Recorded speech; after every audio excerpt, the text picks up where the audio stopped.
Hello horror movie lovers, I'm Trenton and I love movies just like you, obviously. So I watched The Conjuring 2 because didn't y'all summon me again? No? Oh, well, I'm already here, so somebody has to die tonight. Again. Who wants to rot next? My expectations were pretty high, actually, mainly because I feel that with the Conjuring movies, like the Conjuring movies themselves, not the universe as a whole, the Conjuring movies tend to have the best character development compared to the non-Conjuring movies because of Ed and Lorraine Warren, of course. But did the movie meet my expectations? Yes. I actually really enjoyed this movie way more than I was expecting to. Holy shit. So everyone's entitled to one good scare.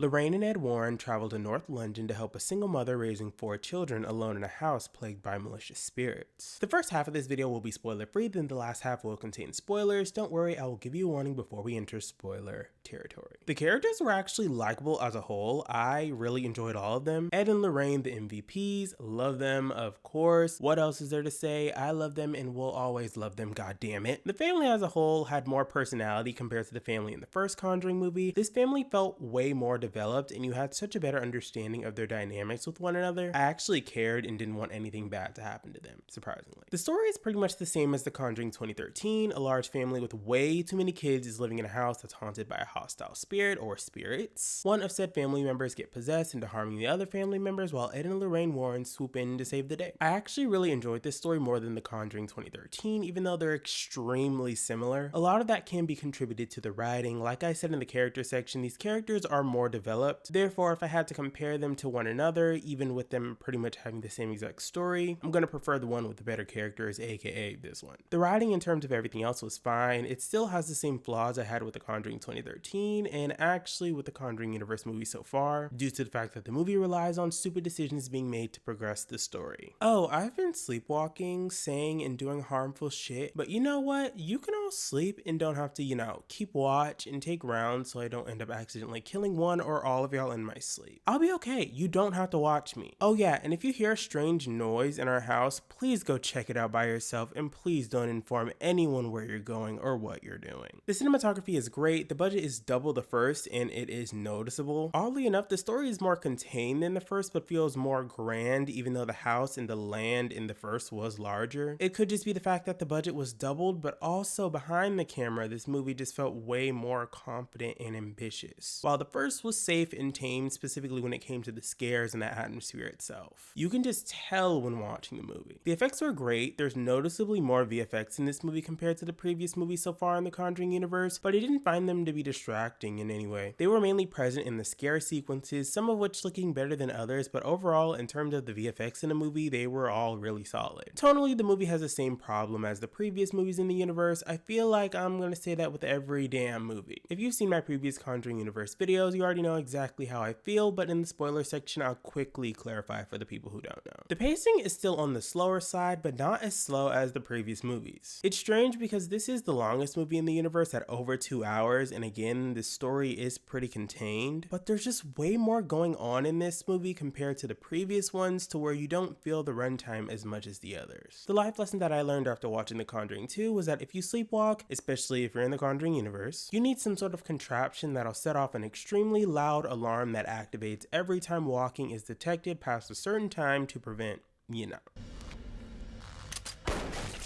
Overall, I like this movie way more than I was expecting to. Every aspect is an improvement to the previous movies. I'm gonna give The Conjuring 2 an 8 out of 10 due to it still having the same flaws as the other movies, though still a major improvement. We are now entering spoiler territory. If you haven't seen The Conjuring 2, watch it, then come back to the video, or if you simply don't care about spoilers, keep on watching. In this portion of the video, I'd normally break down the movie, go more in depth with my likes and dislikes, as well as my favorite scene, least favorite scene, favorite kill, and least favorite kill. But again, if you've seen these movies, you know that there isn't many kills or deaths, if any in them, unfortunately. So at the end of the video, I'm gonna have to skip the kills section and just do my favorite scene and least favorite scene. Again, we are now entering spoiler territory. In 1976, paranormal investigators Ed and Lorraine Warren investigate the Amityville murders at the Amityville house to determine if a demonic presence was truly responsible for Ronald DeFeo Jr. killing his entire family on November 13th, 1974, and the subsequent haunting incident involving the Lutz family. During a seance, Lorraine is drawn into a vision where she relives the murders and encounters a demonic nun figure. She then witnesses Ed being impaled, badly frightening her. Well, that's a wrap for me. If I had supernatural visions and all of a sudden I started to see my partner die in said visions, I would retire before you could even say the word retire. 1 year later, the Hodgson family begins to experience strange occurrences in their home in the London borough of Enfield, after Janet, the second oldest of 4 children, plays with a Ouija board. Janet starts to sleepwalk and converses in her dreams with an entity in the form of an angry elderly man who sits in the family's armchair, insisting the house is his. Eventually, the Hodgson siblings and their mother Peggy witness paranormal events, terrifying them into seeking refuge with their neighbors. When the media attempts to interview the family, Janet is possessed by the elderly man, Bill Wilkins, who previously lived and died in the house. As Janet shows more signs of demonic possession, the story eventually reaches the Warrens, and their assistance is requested to prove whether or not Janet's possession is a hoax. Lorraine, fearful that her visions of Ed's death may become reality, warns him not to get involved. She has another vision of the demonic nun in Ed's study. The demon says its name, which Lorraine scratches into her Bible in a trance. Their neighbors are the real MVPs, letting them stay in their place after strange supernatural events happened in their home. Couldn't be me. Like, no, keep that shit over there and don't get me involved in your bullshit. If they came running over to my house banging on my door after experiencing something supernatural and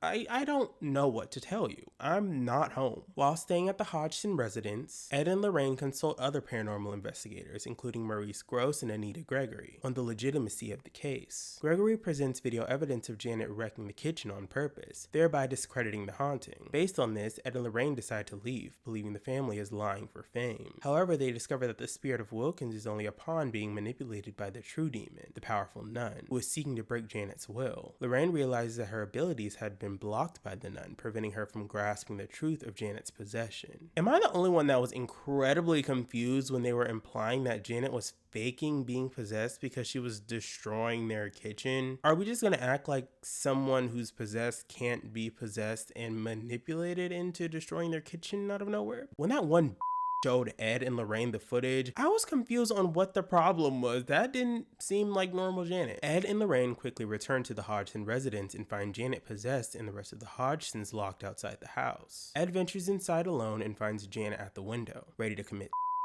He manages to grab Janet in time, but is close to falling. Lightning strikes the tree in the yard, turning it into the stump that impales Ed in Lorraine's vision. Lorraine finds her Bible in which she wrote the demon's name, Valak. She addresses the demon by its name, gaining dominion over it and successfully condemning it back to hell. Janet is freed of its possession and Lorraine pulls her and Ed to safety. That whole sequence when Ed was looking around the house trying to find Janet while the crooked man was easily able to sneak behind and around him due to his vision being up because of the steam was so suspenseful. I just could not. But I feel like the final battle was very simple, like just say the entity's name and it will defeat it. That's it. I was hesitant because like, what? That's it? Okay. After returning home, Ed adds an item to his and Lorraine's collection, a haunted crooked man zoetrope toy owned by Peggy's youngest child, placing it beside April Perrin's music box and the Annabelle doll. Then the movie ends. I want to talk about the evil entities real quick. I was going to do it in the non-spoiler section, but I don't know. I feel like it's kind of spoilery. Bill Wilkins. The crooked man and Valak were all creepy and effective. I know technically Bill wasn't actually an evil entity and was being controlled by Valak, but from an outsider's perspective, not knowing that she was in control, you'd assume that he's one of the villains, so I count him as being one. I love the crooked man's design and the fact that his movements look stop motion-esque and uncanny. It added so much to his character. I wish we got more of him. And Valak was fine. She looks creepy as all hell, but I don't really have anything else to say about her character as a whole, at least in this movie. I found the resolution of the movie to be quite underwhelming. Just saying its name and some religious texts being what ultimately defeats Valak was so underwhelming. Like, really? That's it?